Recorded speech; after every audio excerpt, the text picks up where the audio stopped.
Lightroom provides support for managing and editing video clips along with your still images. And in this video, I'll show you how to make the most of this support for videos. So we're in the library module, and I can tell this is a video clip because first of all, you can see a time stamp associated with it. And also, when I move my cursor over the thumbnail, I can actually scroll left and right and see the video play. Now down at the bottom, I can also tell it's a video just by the MPEG-4 extension. So I'm looking at the video in the grid view, but I can also select the loop view here at the bottom in the toolbar, or I can double click on the thumbnail and see the full-size version of the video. I'm going to go ahead and play the video by hitting this play button here, and you can see it play out in real time in the Lightroom preview window. Okay, so once we have the video in Lightroom, what can we do with it? Well, if you look over here on the right to the Quick Develop panel, you can see that we can actually apply some Quick Develop settings to this video. We can start with white balance. If we want, we can change the white balance. We can do an auto white balance, or we can come over here and manually change the white balance through these buttons here. Now I'm going to go ahead and reset that down there just like I would reset any Quick Develop settings. And I want to show you can also apply an auto tone to the video. Now you can see over here in the navigator it's applying it immediately. It takes some time to render it to the actual video file, but over here it's showing up immediately. I can also change the exposure. See that happening over there in the navigator.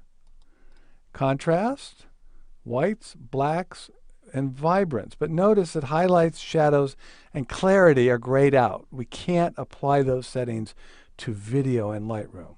So let me reset all. One more thing that's really cool is under the Saved Preset options. There's a bunch of Lightroom video presets that ship with Lightroom. So we can turn this into a classic black and white look if we want by just selecting that. And we can also create our own user presets, and I'll show you how to do that shortly. But if you do use a develop module setting that isn't applicable to the video, let me show you an example here, will not apply to video. So all these different settings here are the only ones that can be applied to the video. The other ones outside of this area will not be able to be applied to the video. And this will be relevant when you create your own video preset in the Develop module, and I'll show you how to do that shortly. Okay, so once you've applied a preset or adjusted the white balance or the tonal controls, the other thing that you can do with video in Lightroom is you can create a new start point and a new end point. So if your video is too long and you want to make it really short, let's go ahead and do that with this one. It's hard, you don't see any controls here right away, but if you come over here to the right, this little gear that you see here, and it says click to trim video. I'm going to click on it right now. And this brings up a timeline. You can see as I scroll around in the timeline, it's reflected in the larger preview as well. Now I'm going to find a point where I want to start the video. That is not useful. Let's go forward a little bit more, right there. Right when she starts to enter the frame. Now to make that the new start point, I hit the Shift key and then the I key. And now that's set the new start point. Now another way to do it is just to move this little slider here left and right until you come to the point where you want it to start. Okay, so now how do you clip the end? Let's move this insertion point over and find a place to end the video. Let's end it right there. I can either hit Shift O, or I can just move this little slider here as I'm doing and set an endpoint that way. And now when I go to play the video, that's all that will show. Now remember, Lightroom is a non-destructive process, so we're not throwing away anything here. It's just when you go to export this video, then it will apply this new set point in and a new out point. It'll also apply any of these quick develop settings that you may have applied to the video. But the original video will never be touched. Okay, a couple other things about working with video in Lightroom. Let's set a new poster frame. What is a poster frame? A poster frame is what shows up as the still in the thumbnail. And a lot of times, if you, at least for me, a lot of times that poster frame has nothing to do with the video. It's oftentimes just a shot of the ground.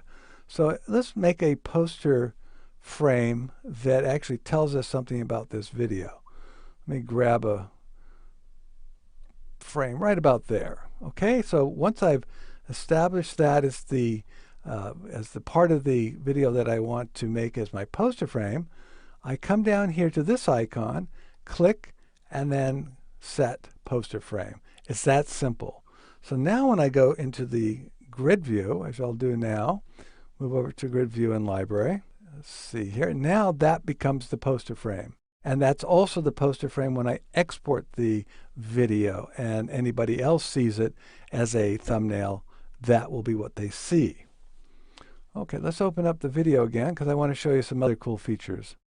Now, this picture was shot with a Lumix LX7, which is capable of shooting 120 frames per second in high-speed video mode. So I'm getting some action here that I could never have gotten with my DSLR at 5 or even 6 or 10 frames per second. So wouldn't it be cool if I could just grab one of these frames that I like and make a still out of it? Well, I can. So I'm just going to scrub my way through this video to the point where it's just the action I want. And at 120 frames per second, I have a lot of choices here. Let's go ahead and stop right there. And I'm going to grab that. I want to make a still out of it. And there's plenty of resolution. This was high def video, so we have a lot of pixels to work with. I'll come over here to this icon again, and now capture frame. So Lightroom's going to generate a single JPEG frame based on my selection. It will be stacked with the original video, and I'll have access to it, and I can do whatever I want to that JPEG.